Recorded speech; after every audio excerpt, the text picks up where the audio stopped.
नहमद मौज़्ज़ज़ सामीन इकराम अस्सलामु अलैकुम। अभी इस प्रोग्राम जंग आज़ादी में मुसलमानों का योगदान ये टॉपिक मुझे दिया गया है। लोगों, ऐसा नहीं है कि सिर्फ इस टॉपिक में बात सिमट जाएगी कि मुसलमानों का जंग आज़ादी में योगदान क्या है। दरअसल आपको किसी से शिकवा होना ही नहीं चाहिए। शिकवा होना ही नहीं चाहिए कि आपकी हिस्ट्री के साथ क्या किया जा रहा है। दुनिया की हर हिस्ट्री के साथ यह हो रहा है। अगर आपको अपनी हिस्ट्री की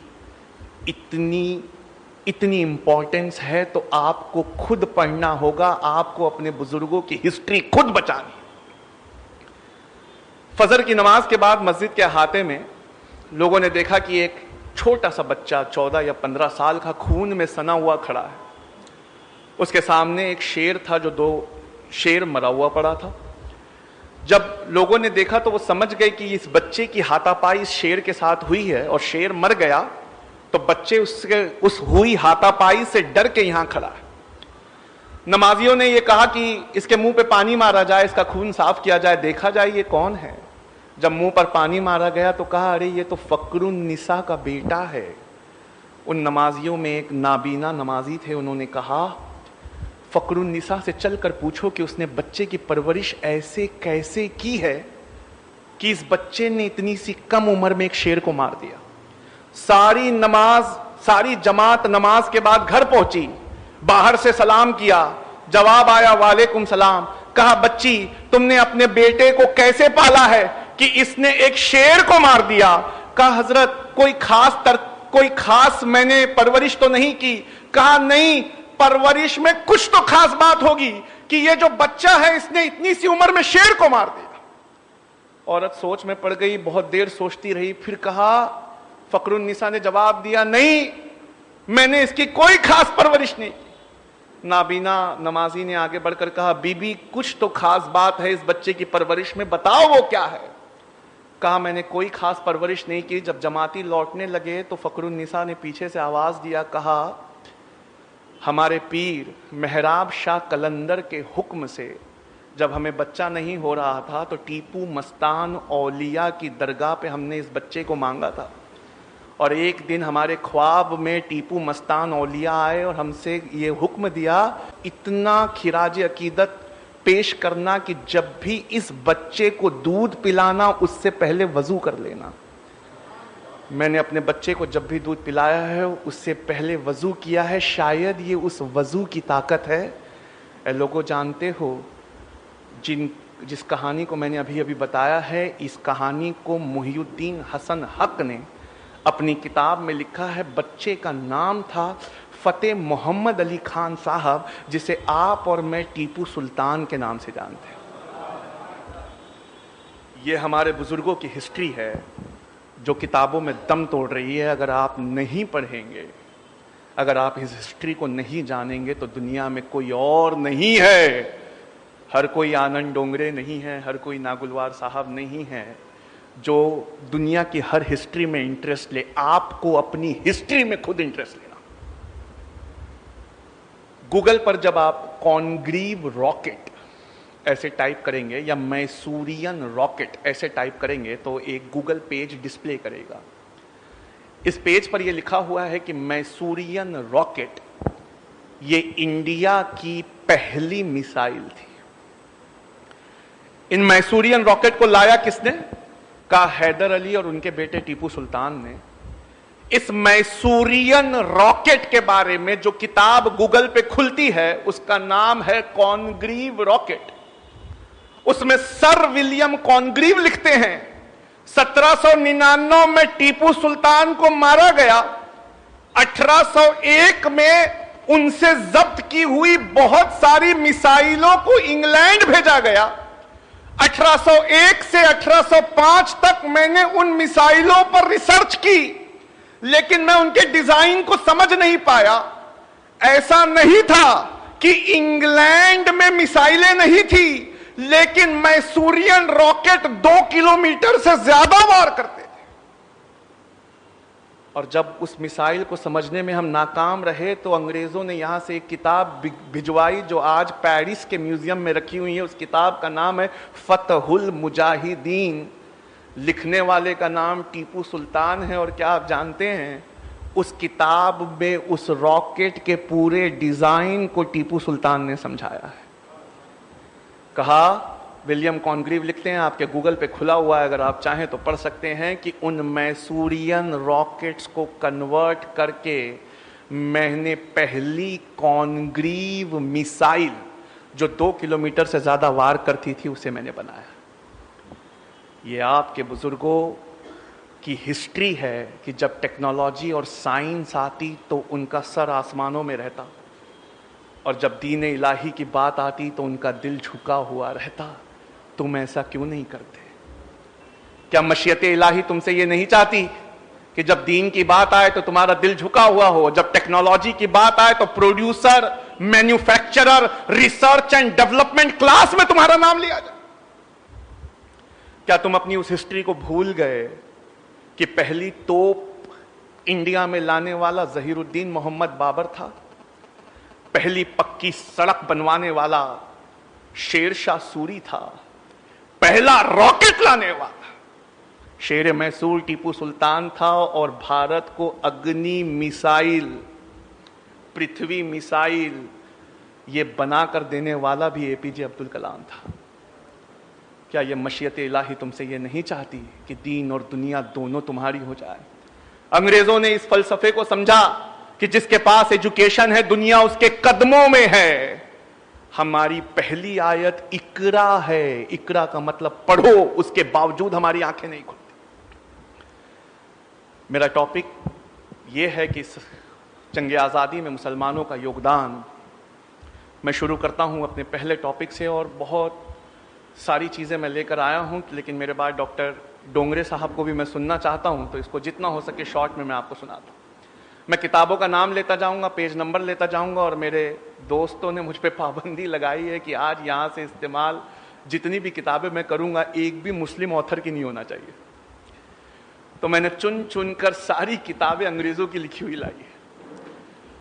पहला विद्रोह इंडिया में 1773 में हुआ था। 1773 में पहला विद्रोह हुआ। इस विद्रोह का नाम फकीर रेबेलियन था। इस विद्रोह का नाम आज भी किताबों में फकीर एंड सन्यासी रेबेलियन के नाम से जाना जाता है। इस फकीर और सन्यासी रेबेलियन का तरीका यह था, इस पर पूरी एक किताब बंकिम चंद्र चटर्जी ने लिखी है।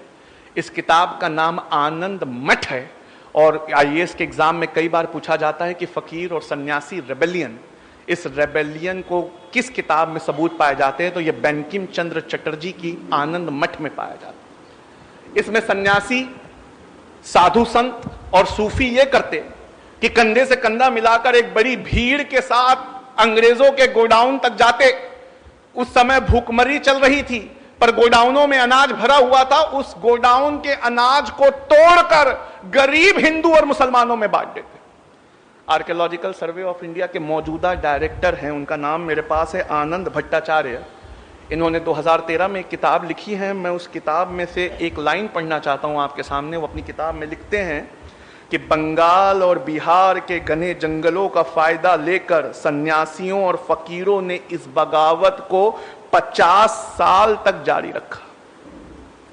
आप सोच सकते हैं 1773 से 50 साल इस बगावत को जारी रखा। वो लिखते हैं कि इस बगावत पे पूरी एक किताब अंग्रेज लिख कर गए हैं। मैंने उस किताब को खरीदना चाहा, बड़ी महंगी आई, तो मैंने वो किताब मंगाई। LSS O'Malley, ये अंग्रेज ऑथर हैं, इन्होंने लिखा है history of Bengal, Bihar and Orissa. Page number 88, 85 और 86 में पढ़ रहा हूं। In 1763 Muslim fakirs revolted under the leadership of Majnu Shah Fakir. पहली बगावत, उसका पहला लीडर, उसका नाम लिख रहे हैं अंग्रेज, मजनू शाह फकीर। आगे की लाइन में लिखते हैं, द सन्यासी leader Bhavani Pathak was his close associate, उसका बहुत गहरा दोस्त था। After the death of Majnu Shah के मर जाने के बाद मूसा शाह, चिराग अली, नूरुल मोहम्मद, इन्होंने इस बगावत को 1803 तक जारी रखा। यानी ये वो दिन थे जब कंधों से कंधा मिलाकर ह और म, जिसको मिला दो तो हम हो जाता है, यानी हिंदू और मुस्लिम ये कंधे से कंधा मिलाकर आज़ादी, जंग आज़ादी के लिए लड़ते थे।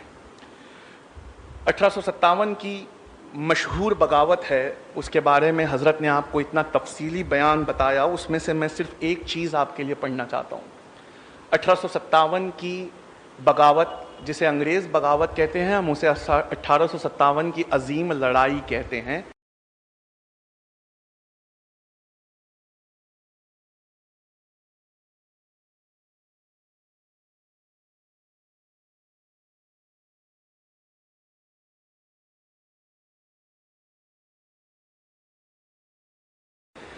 आप जानते हैं ये लड़ाई क्यों हुई थी? गाय की चर्बी और सूअर की चर्बी कारतूसों में लगाने की वजह से बड़े पैमाने पर पूरे इंडिया में ये लड़ाई लड़ी गई। 1857 की इस बगावत में एक नाम आता है दिलावर जंग Ahmadullah Shah Madrasi. Archaeological survey of India की बुक है, दिलावर जंग अहमदुल्ला शाह मद्रासी। इनके बारे में लिखा है कि ये टीपू सुल्तान के दरबारी नवाब मोहम्मद अली के बेटे थे और मेहराब शाह कलंदर पीर के कहने पर अंग्रेज़ों को अपने देश से हटाना चाहते थे। इस सिलसिले में ये दिल्ली गए और दिल्ली के बाद पटना, फैज़ाबाद, कलकत्ता और देश के कोने कोने का दौरा किया। अंग्रेज़ों के खिलाफ माहौल को इतना गर्म किया कि, सुन लीजिए, टॉपिक है जंग आज़ादी में मुसलमानों का योगदान।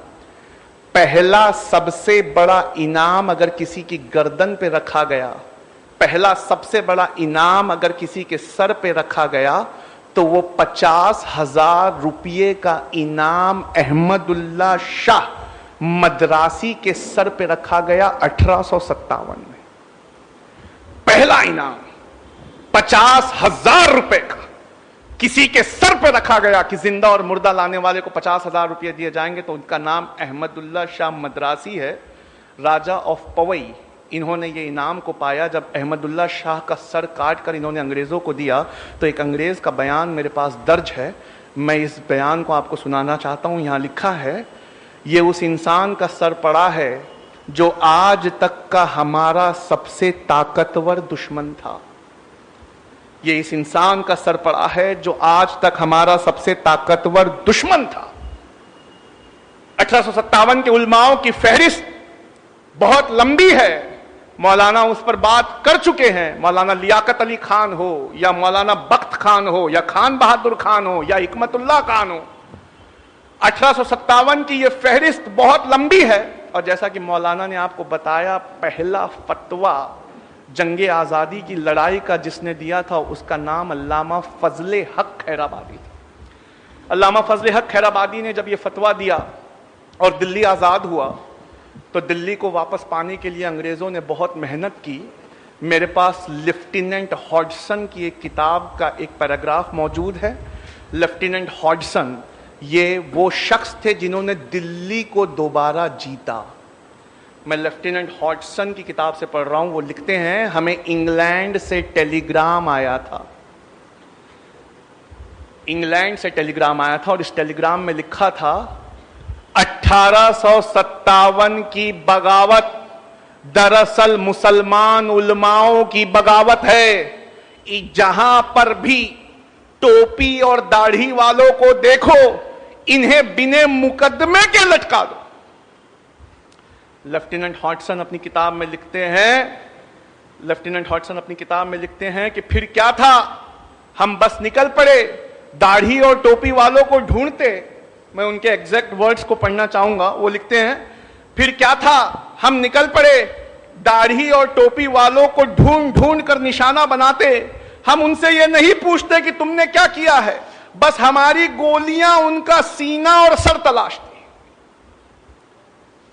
कर्नल नील, इन्होंने पटना और इलाहाबाद और कानपुर को दोबारा अंग्रेजों के कब्जे में लाया था। वो अपनी किताब में लिखते हैं, मुझे इस बात पर फक्र है। कर्नल नील लिख रहे हैं अंग्रेजों के लिए, हमारे लिए नहीं लिख रहे। तो लिखते हैं, मुझे इस बात पर फक्र है कि मैंने सैकड़ों लोगों को बिना मुकदमे के ही फांसी दे दी।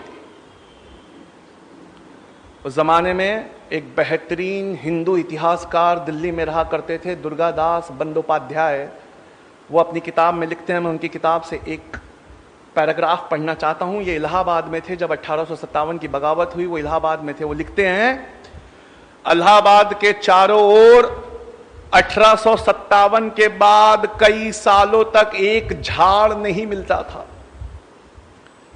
1857 के चारों ओर, इलाहाबाद के चारों ओर 1857 के बाद कई सालों तक एक झाड़ नहीं मिलता था, क्योंकि मरने वालों की तादाद इतनी ज्यादा थी कि या तो वो लकड़ी कब्र में पट्टा बना के लगा दी गई या चीता पर लकड़ी बनाकर जला दी गई।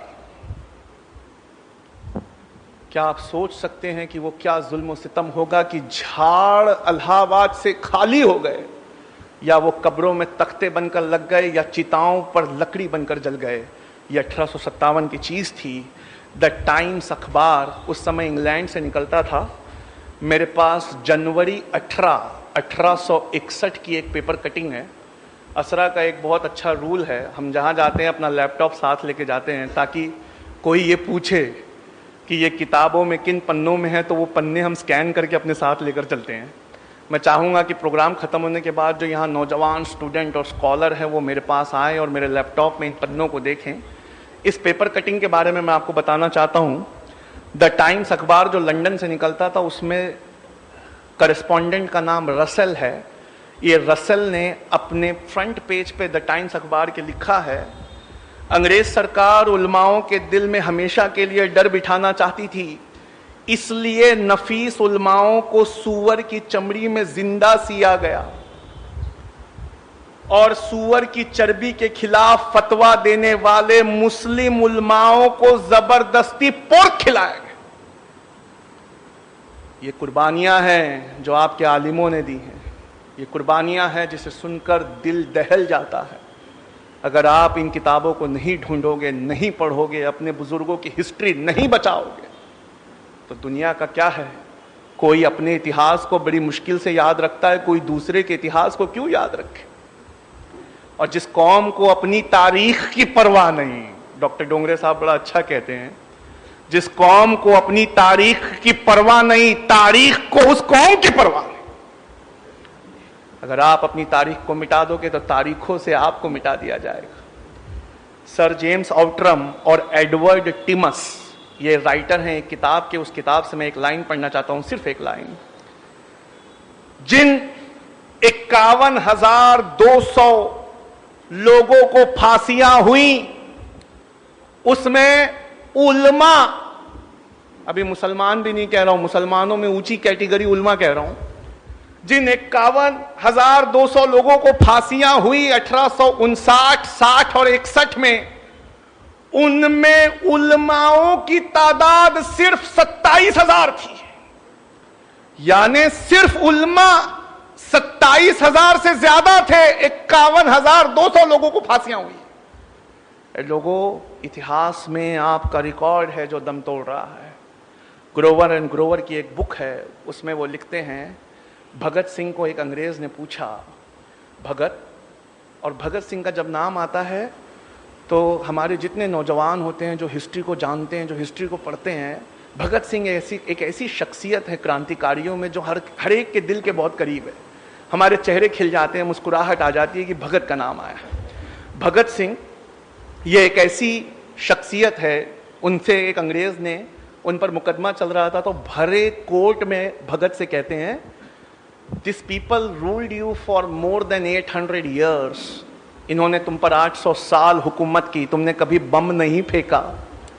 हमें आए 150 साल हुआ है और सेंट्रल लेजिस्लेटिव असेंबली में भगत सिंह तुमने बम फेंक दिया। भगत सिंह मुस्कुरा के कहते हैं, सर बम में ना छर्रा था ना केमिकल थे, हम आपको मारना नहीं चाहते थे।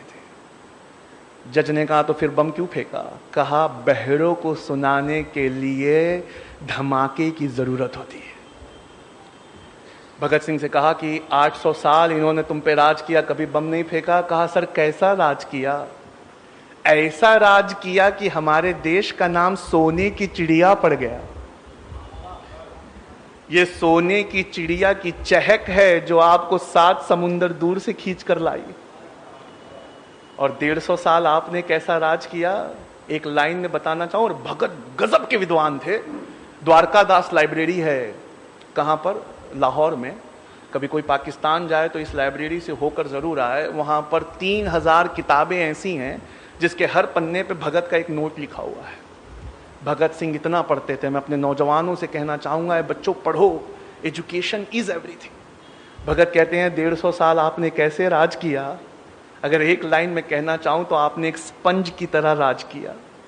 ये स्पंज गंगा के किनारे से हीरे मोती चूस कर ले जाता, और जब इसे थेम्स, लंदन में नदी है, थेम्स के किनारे निचोड़ा जाता तो दौलत बरसने लगती। ये जो दौलत आप यहां से भिगा भिगा कर ले गए हैं, सारे कल कारखाने और औद्योगिक क्रांति उसी से आई। और इन्होंने कैसा राज किया, इन पठानों और मुगलों ने इसे अपना घर बना लिया, इसी की धूल में अपने आप को मिला दिया, और जो पैसा यहां से लिया यहीं खर्च कर दिया। पेज नंबर है 169, बुक का नाम है ग्रोवर एंड ग्रोवर। आप भगत सिंह के इस बयान को वहां पढ़ सकते हैं। उस जमाने में एक ऐसा मैं आपको रेफरेंस देना चाहूंगा जिसको सुनकर फिर आपका खून चहक उठेगा।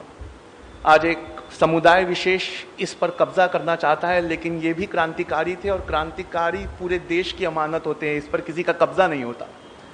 मैं वीडी सावरकर की किताब लेना चाहूंगा। वीर सावरकर वो अपनी किताब में लिखते हैं कि 1857 की लड़ाई की एक बड़ी वजह यह थी कि राम और मोहम्मद सल्लल्लाहु अलैहि वसल्लम के नामों की बेइज्जती की जाती थी, और मिलिट्री में प्रमोशन का सिर्फ एक तरीका था, वो था ईसाई धर्म में परिवर्तन। वीर सावरकर कहते हैं कि क्या आप जानते हैं 1857 में सबसे बड़ा, जिसका सबसे बड़ा नुकसान हुआ वो कौन था? वो वीडी सावरकर जानते हैं। मैं आपसे पूछता हूं, क्या आप जानते हैं? Can you tell me in 1857 who was the greatest loser?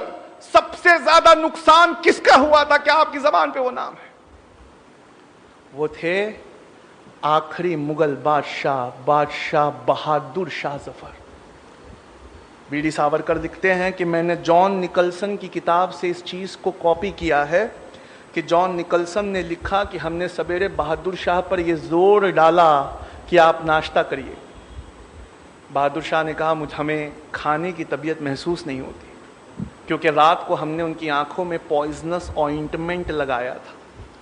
Poisonous ointment लगाने से वो हल्के हल्के नाबीना होना शुरू हो गए थे, क्योंकि इस्लामिक लॉ में एक अंधा इंसान राजा नहीं हो सकता। हमने जोर डाला, नहीं आप नाश्ता करिए। और जब उनके मर्जी के खिलाफ नाश्ता लाया गया तो लाल कलर के मखमल से ढके हुए 3 कटे हुए सर दिए गए। 2 उनके बेटे के थे, 1 उनके पोते का था। ये जुल्म और सितम जब आपने सहा है तो यह टॉपिक उठता कहां से है कि मुसलमानों का जंगे आजादी में क्या योगदान। हमें थालों में सजाकर हमारे बच्चों का और पोतों का सर मिला है। हमने अपनी जंगे आजादी में वो कुर्बानियां दी। यहां 1857 में जैसे ही नाम आता है, एक बार मैं आडवाणी जी के साथ था तो 1857 का रिवॉल्ट जैसे ही ये मुद्दा निकला तो उन्होंने तुरंत एक नाम लिया। वो नाम भी इतना प्यारा है कि उनसे मर्दों को इंस्पिरेशन मिलती है। वो नाम है झांसी की रानी लक्ष्मीबाई का, जिनके बारे में इतिहास ने बिल्कुल सही वर्ड में ये लिखा है कि खूब लड़ी मर्दानी। वो तो झांसी वाली रानी थी। ये इतिहास तो हम बचपन में पढ़ चुके अपनी किताबों में, लेकिन क्या आप इतिहास का एक पहलू और जानते हैं? झांसी की रानी लक्ष्मीबाई, वीर सावरकर की किताब से पढ़ रहा हूं, झांसी की रानी लक्ष्मीबाई के कमांडर इन चीफ का नाम मीर बख्शिश अली था। और ये मीर बख्शिश अली और रानी को जब निकाल दिया गया किले से, तो ये अपने झांसी के किले पे दोबारा कब्जा करना चाहते थे। तो मीर बख्शिश अली ने रानी को ये सजेशन दिया कि अगर मैं तोप से गेट को उड़ा दूं तो गेट के उस तरफ बहुत सारे अंग्रेजों को नुकसान होगा। रानी ने कहा आप जल्दी करिए, गेट को उड़ा दीजिए। तो मीर बख्शिश अली ने कहा रानी बस एक प्रॉब्लम है, गेट की एक तरफ मंदिर है और एक तरफ मस्जिद है, गेट को उड़ाते समय इन दोनों में से किसी एक चीज को उड़ाना पड़ेगा। रानी ने बिना देर किए कहा, मीर बख्शिश अली आप मंदिर को उड़ा दीजिए। मीर बख्शिश अली खड़े हुए, अपने लोगों में खुतबा दिया, कहा है मुसलमानों, तुम्हारी मस्जिद को बचाने के लिए रानी ने मंदिर को उड़ाने का हुक्म दिया है। आओ अहद करे अल्लाह के नाम पर कि जब तक खून की आखिरी बूंद बाकी होगी हम रानी पर आंच नहीं आने देंगे। किताब में लिखा हुआ है कि पहले मीर बख्शिश अली मरे, उसके बाद झांसी की रानी भी मारी गई, वो भी शहीद हुई। अगर आप झांसी के किले में कभी घूमने जाएं और जैसे ही टिकट कटवा के किले में दाखिल होंगे तो सबसे पहले सामने एक बड़ का झाड़ है, उस झाड़ के नीचे मीर बख्शिश अली की दरगाह आज भी मौजूद है। आज यहां से जो बात होगी वो इतनी ऑथेंटिक होगी, चाहे गूगल से हो चाहे किसी किताब से हो, आप हर जगह से सर्च कर सकते हैं। मराठा हिस्ट्री का एक टुकड़ा आपको सुनाना चाहता हूं। मराठा राजा थे बहुत बहादुर, इनका नाम था नाना साहेब पेशवा। नाना साहेब पेशवा की हिस्ट्री महाराष्ट्र का हर बच्चा जानता है। ये नाना साहेब पेशवा की हिस्ट्री का एक पहलू जो आपको जानना चाहिए और आपके मुंह से दुनिया ने सुनना चाहिए, वो मैं आपको सुनाता हूं। किताब का नाम है Mridula Mukherjee and Aditya Mukherjee, India struggle for independence. उसमें लिखा है कि राजा नाना साहेब पेशवा की बागडोर, राणा साहेब पेशवा की लड़ाई की बागडोर उनके सेना नायक अजीमुल्ला खान के हाथ में थी। यानी वहां भी कमांडर इन चीफ, पहली शहीद औरत, वहां भी कमांडर इन चीफ मीर बख्शिश अली थे। और नाना साहेब पेशवा जिन्होंने लड़ाई इतनी बड़ी लड़ी कि आज तक इतिहास में उनका नाम मौजूद है, वहां भी commander in chief Azimullah Khan थे। आइए मैं आपको एक ऐसी किताब दिखाऊं, जैसी किताब यहां बैठे स्टेज पर बैठे एजुकेटेड लोग समझ जाएंगे बस नाम सुनते ही। Gazette history of Uttar Pradesh. किसी भी हिस्ट्री बुक के सामने अगर गजेट लग जाए तो इसका एक मतलब होता है ये सरकारी रिकॉर्ड है। मैं gazette history of Uttar Pradesh के सब चैप्टर 37 हिस्ट्री ऑफ अयोध्या में आपको ले चलता हूं, जहां ये लिखा है जो मैं आपके सामने पढ़ना चाहता हूं। वहां लिखा है 1857 में इनकलाब में अयोध्या में सबसे पहले इनकलाब का बिगुल फूकने वाले का नाम बाबा रामचरण दास था। जैसे ही इन्होंने इनकलाब का बिगुल फूका, बाबा रामचरण दास ने सबसे पहला इनका समर्थन करने वाले मौलवी आमीर अली थे। बाबा रामचरण दास और मौलवी आमीर अली इन्होंने मिलकर अंग्रेजों की ईंट से ईंट बजाई, और जब इन्हें पकड़ा गया तो अंग्रेज चाहते थे कि इन्हें मिली सजा आने वाले नस्लों के लिए इबरत हो, लोगों की हिम्मतें टूट जाएं। क्या आप जानते हैं क्या सजा दी गई? किताब में लिखा है बाबा रामचरण दास और मौलवी आमीर अली, इन दोनों को एक फांसी के फंदे से लटकाया गया।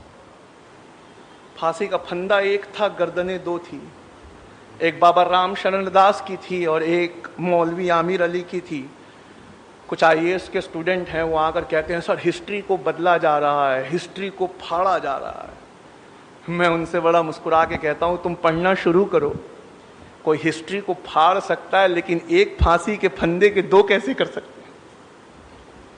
हिस्ट्री में फांसी का फंदा तो वो एक ही था, लटकने वाले दो थे, एक का नाम बाबा रामचरण दास और एक का नाम मौलवी आमीर अली था। आज ये हिस्ट्री अगर आपको पढ़नी है तो अयोध्या में एक बहुत मशहूर जगह है जहां इमली का झाड़ वो आज भी मौजूद है, उसे कुबेर का टीला कहते हैं। आर्कियोलॉजिकल सर्वे ऑफ इंडिया ने उस कुबेर के टीले के पास इस हिस्ट्री को लिखकर एक बोर्ड में लटकाया हुआ है। आइए मैं आपको एक ऐसी अच्छा खान और शंभू प्रसाद शुक्ल की भी ऐसी कहानी है, लेकिन मैं आपसे ज्यादा वक्त ना लेते हुए आपको उस जगह ले चलूं जिसे हांसी, हरियाणा में एक जगह है हांसी। वहां की हिस्ट्री है कि यहां पर दो दोस्त रहा करते थे, एक का नाम था हुकुमचंद जैन और एक का नाम मुनीर बेग था। इस हिस्ट्री में लिखा है कि हुकुमचंद जैन और मुनीर बेग दोनों ने इतना डटकर अंग्रेजों का मुकाबला किया, इतना लोहा लिया कि नाभा, कपूरथला, कश्मीर और पटौदी राजाओं की मदद से पकड़कर इन्हें अंग्रेजों को सौंपा गया। अंग्रेज चाहते थे हांसी की लोग हमेशा के लिए डर जाएं उनकी हिम्मतें टूट जाएं, तो ऐसी अनोखी सजा आपको इतिहास के किताबों में कभी नहीं मिलेगी। हुकुमचंद जैन और मुनीर बेग को साथ लाया गया। हुकुमचंद जैन को उनके मजहब के खिलाफ जिंदा दफना दिया गया और मुनीर बेग को उनके मजहब के खिलाफ चिता पर जिंदा जला दिया गया। कहते हैं हमारी हिस्ट्री को मिटाया जा रहा है। अरे कैसे मिटाया जा रहा है? कोई नहीं मिटा रहा, ना मिटाया जा सकता है। कैसे मिटाओगे? एक फांसी के फंदे के दो टुकड़े नहीं किया जा सकते। हुकुमचंद जैन को चिता पर और मुनीर बेग को कब्र में दोबारा नहीं दफन किया जा सकता। अगर आप अपनी हिस्ट्री की परवाह करेंगे तो मैं वादा करता हूं दुनिया में किसी और को आपसे ये सवाल करने की जहमत ही नहीं पड़ेगी कि मुसलमानों का जंग आजादी में योगदान क्या है। इसी में मैं आपको एक बहुत प्यारी सी बात बताऊं कि ऐसा नहीं है कि सिर्फ 1857 में आपके बुजुर्गों ने बहुत किया। मैं आपके सामने एक बड़ा मजेदार किसी की स्पीच का एक टुकड़ा पढ़ना चाहता हूं। ये जो मैं पढ़ने जा रहा हूं आपके सामने, ये किसी की स्पीच में लिखा हुआ है। आखिरी में बताऊंगा ये किसकी स्पीच है।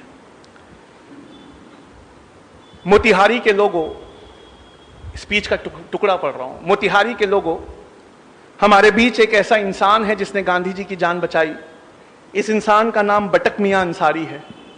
बटक मियां अंसारी को ये काम सौंपा गया था कि वो गांधी जी को चंपारण सत्याग्रह के दौरान दोनों टाइम खाना खिलाते रहे। अंग्रेजों ने बटक मियां अंसारी के सारे परिवार को एक साथ किडनैप कर लिया और उन पर यह दबाव बनाया कि बटक मियां अंसारी गांधी जी के खाने में पॉइजन मिला दे। बटक मियां अंसारी ने उनके दबाव में जब ये कदम उठाना चाहा तो ऐन गांधी जी के निवाला तोड़ने से पहले बटक मियां अंसारी ने उनके हाथ से छीन कर वो डिश फेंक दी। जब गांधी जी ने पूछा तो रोने लगे।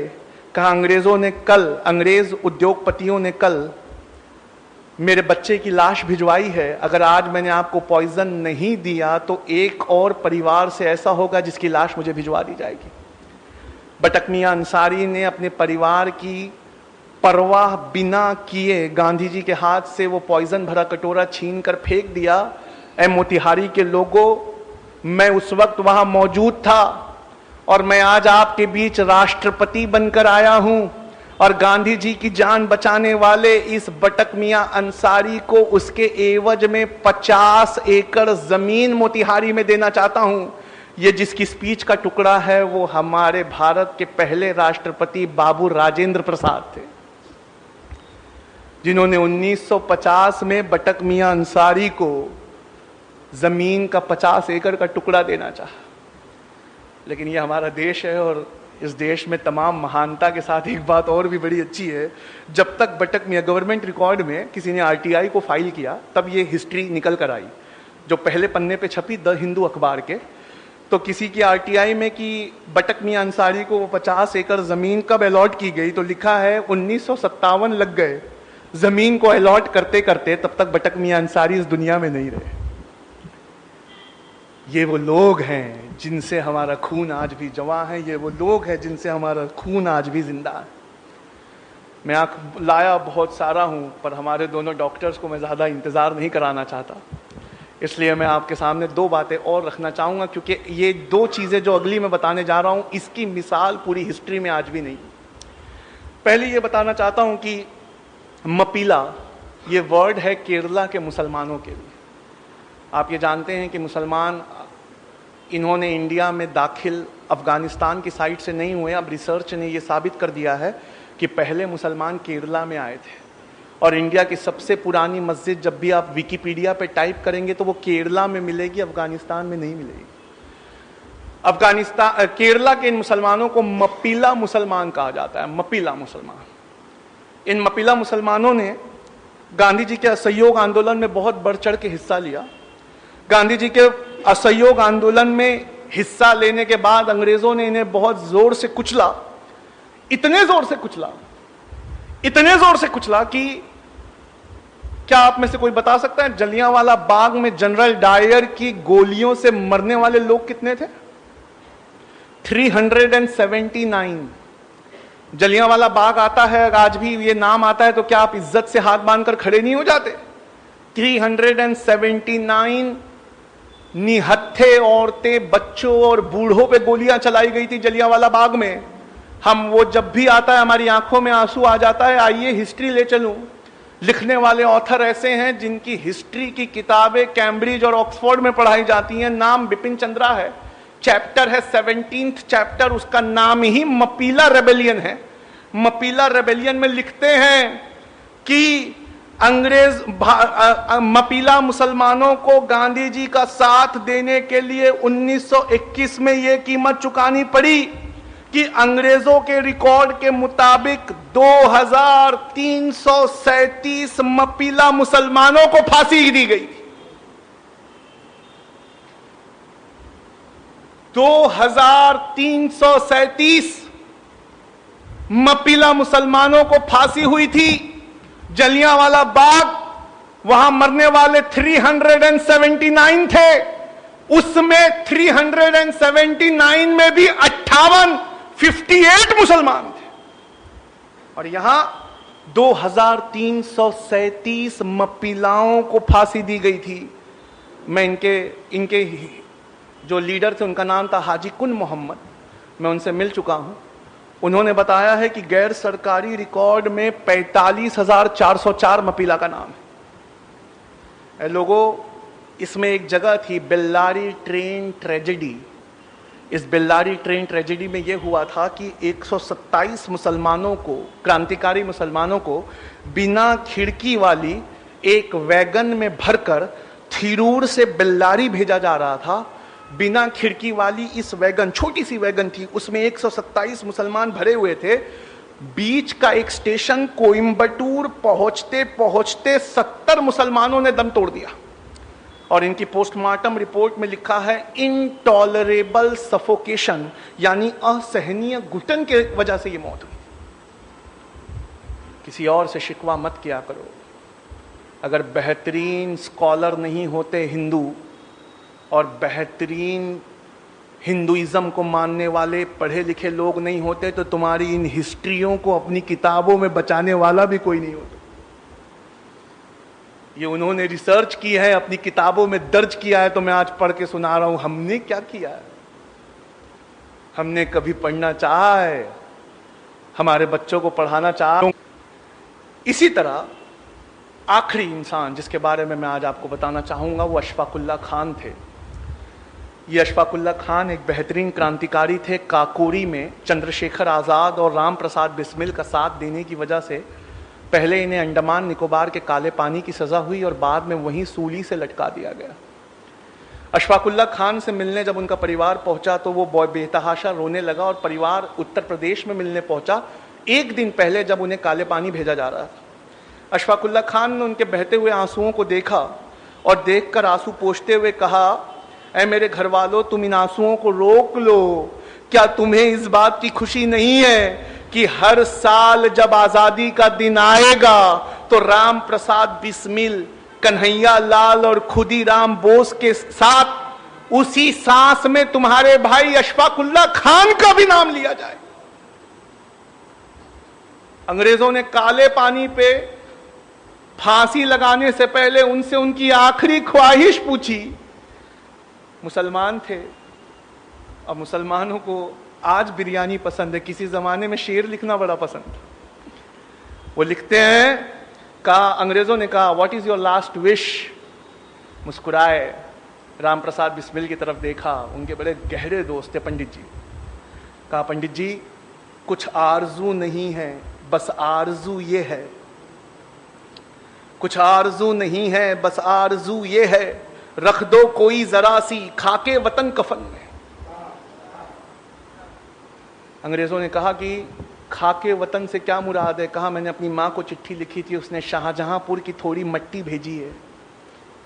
जब मुझे दफनाना तो मेरे कफन में शाहजहांपुर की वो मट्टी रख देना। गांधी जी से पूछा गया दांडी मार्च के वक्त कहा गांधी जी अगर अंग्रेज आपको डांडी मार्च पूरा होने से पहले गिरफ्तार कर ले तो आपकी जगह कौन लेगा? इतिहास में नाम दर्ज है, गांधी जी ने कहा अगर डांडी पहुंचने से पहले मुझे अंग्रेज सरकार गिरफ्तार कर ले तो मेरी जगह अब्बास तैयब जी लेंगे। और गांधी जी कहते हैं अब्बास देखना जब मैं जेल चला जाऊं तो तुम्हारे मुट्ठी से नमक ना छूटे। अब्बास तैयब जी, इनका नाम हिस्ट्री से मिटाना आसान है, लेकिन घर जाकर वादा करिए आप पहली चीज जो गूगल पे टाइप करेंगे वो ये होगा किस्सा ख्वानी बाजार। किस्सा ख्वानी, KHWANI, किस्सा ख्वानी बाजार, ये पेशावर में एक जगह है। इस किस्सा खानी बाजार को जैसे ही आप गूगल पे टाइप करेंगे एक तस्वीर निकल कर आएगी। 1932 में गांधी जी को नमक आंदोलन के लिए अरेस्ट किया गया तो हजारों की तादाद में पठान निकल कर आए और खड़े हो गए। इतनी हजारों की तादाद देखकर अंग्रेज डर गए और अंग्रेज पेशावर से भाग गए। 2 दिन बाद वो गढ़वाली रेजिमेंट लेकर लौटे तो किस्सा खानी बाजार में सारे के सारे पठान टस से मस नहीं हुए। गढ़वाली रेजिमेंट से कहा इन पर गोलियां चलाओ। गढ़वाली रेजिमेंट के जवानों ने बंदूकों को लोड किया, देखा सबसे सामने की सफ में पठानों के बच्चे लगे हुए हैं और उन बच्चों के बीच उनका लीडर खड़ा था, उसका नाम था खान अब्दुल गफ्फार खान। अंग्रेज ने कहा कि ये खान अब्दुल गफ्फार खान, हथियार तो पठानों का जेवर होते हैं, तुम्हारे हथियार कहाँ है? कहा हमने गांधी से वादे के चलते अपने जेवर को उतार के फेंक दिया। कहा गांधी से वादा किया है हथियार तो छोड़ो, हाथ तक नहीं उठाएंगे। ये फोटो, वहां जमा लोगों की फोटो आज भी गूगल और विकिपीडिया पे मौजूद है। सामने की 2 सफ में बच्चे खड़े और पीछे हजारों की तादाद में पठान खड़े। फिर अंग्रेजों गढ़वाली रेजिमेंट ने अपनी बंदूकें लोड की।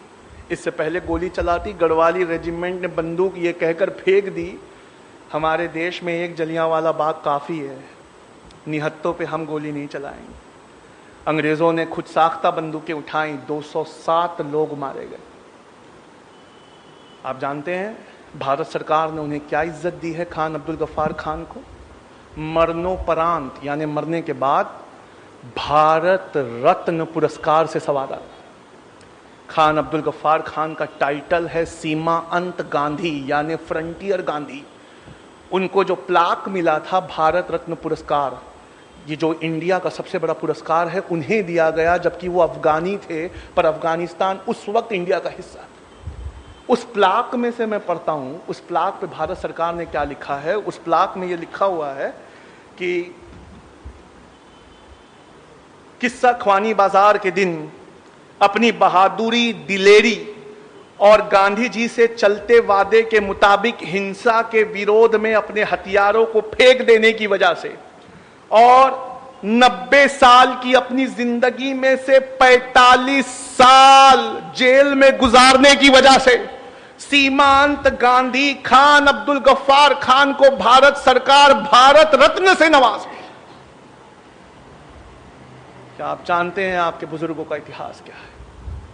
अगर मैं बोलता रहूं तो सारी रात खत्म हो जाए, इतिहास की किताबें आपके सामने खोलता रहूं तो शायद आपकी जिंदगी कम पड़े। इतना बड़ा योगदान आज़ादी की लड़ाई में आपका है। ऐसा नहीं है कि आज़ादी की लड़ाई के बाद हमारा योगदान नहीं है। DNA ये एक न्यूज़पेपर है जो मुंबई में निकलता है। इसके आफ्टरनून एडिशन को टाइप करिए, उस पर लिखिए मीर उस्मान अली DNA। गूगल पे टाइप करके जैसे ही आप एंटर करेंगे अखबार की ये पेपर कटिंग खुलेगी जिसमें लिखा है 1965 में पाकिस्तान से हो रही लड़ाई के वक्त इंडिया के पास पैसे की कमी पड़ गई थी तो भारत के प्रधानमंत्री लाल बहादुर शास्त्री ने ये अपील करी थी और अपील कर कर ये कहा था कि ये लोगों आगे बढ़कर चंदा दो नेशनल डिफेंस फंड में। मीर उस्मान अली ये उस समय हैदराबाद के निज़ाम थे, ये वो कंबल ओढ़ा करते, हर साल अपने लोगों से कहते कि एक कंबल ऐसा खरीद के लाओ जो 5 रुपये में आ जाए। वो पूरा ढूंढते और कहते कि आपकी हैसियत को देखते हुए 5 रुपये का कंबल नहीं आता, तो हर साल वो कहते कि मुझे पुराना ही कंबल ओढ़ा दो। उनसे जब लाल बहादुर शास्त्री की अपील को सुना तो उन्होंने फ़ोन किया लाल बहादुर शास्त्री से, कहा sir I want to meet you, आप हमारे हैदराबाद में आइए। कहा देखते नहीं, वार चल रहा है। कहा सर उसी के ज़िम्मन में मिलना है, मेरे पास फ़ोटो मौजूद है, आप असरा के व्हाट्सएप ग्रुप से जुड़िए, मैं आपको वो फ़ोटो फॉरवर्ड करता हूँ। लाल बहादुर शास्त्री हाथ मिलाते हुए मीर उस्मान अली से, क्या आप जानते हैं 1965 में पाकिस्तान के खिलाफ लड़ाई के लिए इंडिया के इतिहास का सबसे बड़ा चंदा दिया गया था। 2015 तक वो रिकॉर्ड टूटा नहीं है। इंडिया का सबसे बड़ा चंदा मीर उस्मान अली ने 5000 किलो सोना दिया था। 5 टन सोना लाल बहादुर शास्त्री के हवाई जहाज में बेगम पेठ एयरपोर्ट हैदराबाद में लादते हुए फोटो डीएनए अखबार ने छापी है। और इस रिपोर्ट को अप्रैल की 13 तारीख 2015 को द हिंदू नेशनल अखबार है, उसने फ्रंट पेज पर इस हेडिंग के साथ छापा है, close fist open handed Mir Usman Ali. 5 ton यानी 5000 किलो सोना, ये वो चंदा है जिस चंदे को आज तक किसी ने क्रॉस नहीं किया। ये इस देश की हिफाजत के लिए दिया है। लाल बहादुर शास्त्री ने अपनी किताब में लिखा है कि 1 साल बाद मैंने फ़ोन किया, उस्मान अली तबीयत ठीक है? तो उस्मान अली ने कहा हुजूर मैंने चंदे में सोना दिया था, जिन बक्सों में और संदूकों में भरकर वो सोना गया है वो मेरे बाप दादा की प्रॉपर्टी है, मैंने आपको संदूक नहीं दिए थे। आप सोना खाली कर चुके हो तो मेरे संदूकों को वापस भिजवा दीजिए।